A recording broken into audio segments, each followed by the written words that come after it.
right, let's talk about the Las Vegas Raiders. Of course, the draft is in the rearview mirror by a number of weeks now. The undrafted free agent cycle has come and gone. In fact, the first rookie mini camps, the first time we've seen what some of the new Raiders are going to look like for 2025, has also come and gone. Now's the time to take a step back and look through the data, look at the reports, and see which of these new Raiders playmakers are off to great starts. And there's one in particular that's impressing everyone. We'll get to that in just 1 second. But first, I'm Nick. That's Andrew, and this is Saturday Morning Inspection.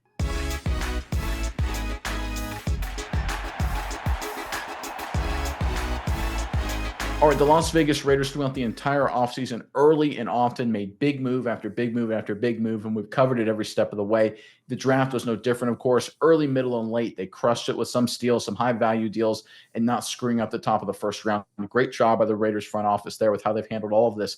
But there's one Raider selection that's kind of slid under the radar, but he's looking like, based on the reports, whether it's the media or the coaching staff, that he could be one of the biggest early contributors for this Raiders team going forward, both in the short, medium, and long term. We're talking, of course, about Darian Porter, young defensive back out of Iowa State. Let's get into this article from heavy.com, and then we'll dive into the data involving this kid. Really incredible stuff on the other side. Again, from the article, the third-round defensive back from Iowa State was among the early standouts during last weekend's Las Vegas Raiders rookie minicamp, according to Case Kiefer of the Las Vegas Sun. Kiefer said that the 6'4" Porter towered over his fellow defensive backs and looked like the fastest player on the field. Coach Pete Carroll, this is the most important part, told reporters that at least one team tried leapfrogging Las Vegas via trade to draft Porter. That's obviously a good sign that Porter's a good player.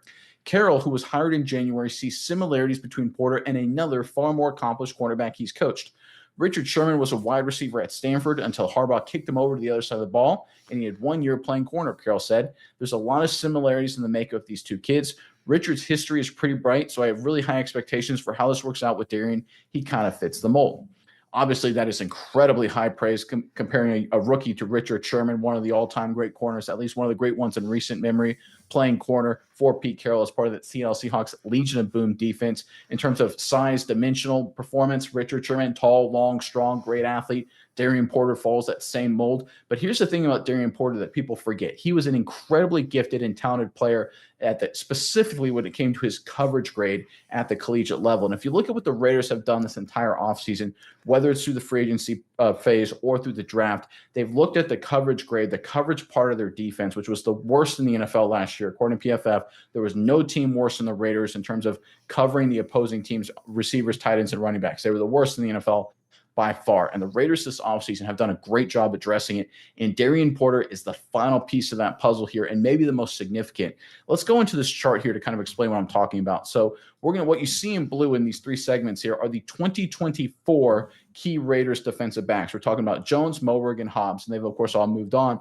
And in red, you see Stokes, Chin, and Porter. So the first segment on the left there is a coverage grade comparing Jones and Stokes. In the middle, you've got Moehrig versus Chin. And on the far right there, you've got Hobbs versus Porter. And you can see starting with Jones versus Stokes, Eric Stokes, significant upgrade there. Great move by the Raiders, of course. Then you go to the safety position. You look at Moehrig to Chin. Massive jump there from Chin. Big improvement there. Great job by the Raiders. But, folks, look at the far right over here comparing Porter to Hobbs. Now, look, Porter's numbers are with the collegiate rank, so there's a little bit of a caveat there.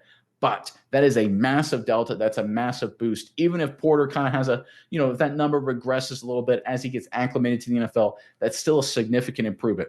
It's very clear the Raiders went into this offseason, free agency and draft included, and said, we have got to get better at the defensive backfield. Look, they did a great job at quarterback, great job at running back, of course, the first round of the NFL draft. Really did a couple nice things across the board. Most positions the Raiders got a lot better at, as of course, coaching staff, front office, everywhere. It's been a great offseason for Las Vegas, but people are sleeping on the impact Darian Porter could bring to the secondary. This was a team that even last year, especially before the injuries, they had talent, but the issues they had in pass defense were so egregious that they gave up a lot of winnable games, certainly earlier in the season when they had those opportunities.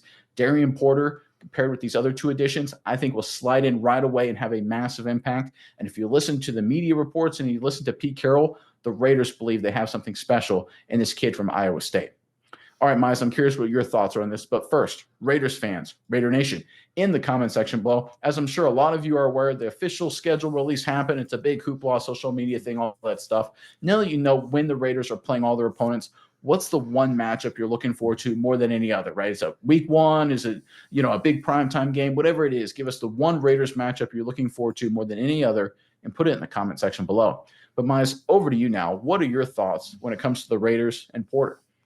Yeah, Nick, I think Porter sounds very special. He sounds like a great steal for this Raiders team, as a guy that they went after and they were able to go pick him up in the third round, a guy that could be a contributor for their team.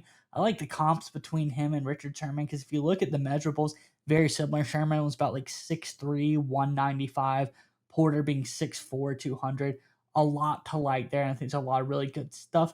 But one thing I like about Porter in particular and why I think he's going to fit into this, Raiders, this new Pete Carroll defensive scheme, everything they have going on, and why he's going to be so successful. So when you talk about corners that are usually like Porter, 6'4", 200 pounds, you think, all right, this guy's got length, he's got arms, he's got some good levers, he can jam someone off the line, great in press coverage, good man corner. Like that's really what they shine at, but not the case for Darian Porter. He's very good. He's got 90.1 coverage grade per PFF, but man grade 63.5. It's okay. Nothing to write home about. His zone grade, on the other hand, 91.1, which I think is very important in this day and age because if you look at the new NFL, the NFL that's evolved over the past couple of years, this is a zone centric league. If you look at defenses, 68 to 72% of the time, defense are running zone coverage. Versus it was a lot different a long time ago. But now, as the NFL evolved over, especially over the last two, in 2023, 76% of the time they ran zone coverage. In 2024, a little bit less, 68 to 72, depending on the team, is the percentage of zone coverage schemes we see by defenses. So by getting Porter in here, a guy that's big, he's got a great build, he's got good height leverage on these guys, but he's able to play zone coverage very well. And I think in the Legion of Boom time, they played a lot of great, zone coverage defenses there as well. I think this guy can fit in really, really well, and that's why I think it makes him very interesting to me. He kind of breaks the mold, as Pete Carroll said. This is a guy that he's supposed to be good at one thing, but instead he's really good at something else that someone of his stature typically isn't. And I think it's just going to be a really great fit. I think this is a guy that got a steal. He's going to come in and be an abnormal guy, be a freak, being 6'4" at corner, really great attribute to have. I think this guy's going to come in day one and do a lot of good stuff for this team because let's be honest, at this point, they couldn't do any worse. Like you said, they were horrible in coverage last year. This is a team that really need to make a big step up. And I think the graph you show is perfect. It just shows this is a Raiders team that went out and said, hey, and they've done this at every position. They said, hey, we know where we sucked last year. Let's go ahead and fix it. Let's make the changes. And as simple as that sounds, a lot of teams do not do that or do it well. They don't, go out and attack it appropriately. One team I'll give kudos to, the Chicago Bears last year, they said, hey, we suck at offensive line. They went out and they fixed the offensive line. It is very rare that teams go out with such regard and go all in to fix their problems. The Raiders did as such. And I think that's going to make it a very, very good year for the Raiders this year. Yeah, and it's important to understand Darian Porter, obviously, when he fell to the third round, there were some question marks, some concerns, but it definitely was an example of sort of overanalyzing a quality prospect. And you brought up example, of course, he's great zone grade, some concerns about man coverage.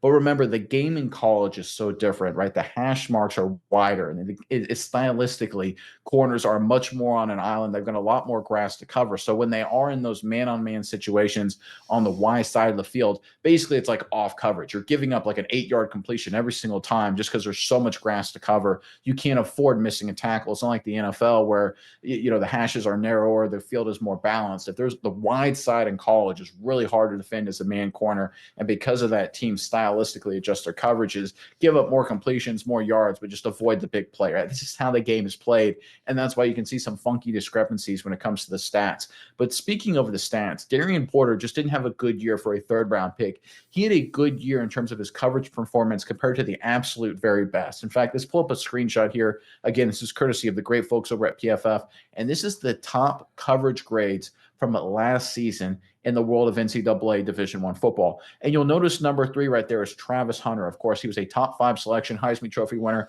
arguably, I think, my opinion, the best football player in the country last season at 90.3 coverage grade. Phenomenal year for Hunter. Great player. I wish him the best in the NFL. I think he's going to be a great player. Not far behind at 90.1, literally 0.2 is all that separates Darian Porter at number 7, Travis Hunter at number 3, 90.3 versus 90.1.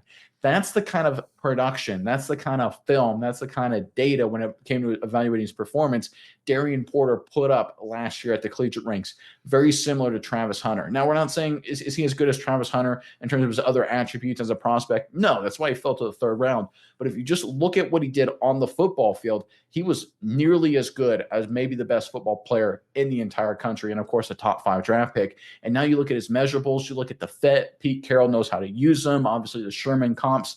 Porter's, again, great speed. He was tested incredibly well. His athletic attributes are off the charts.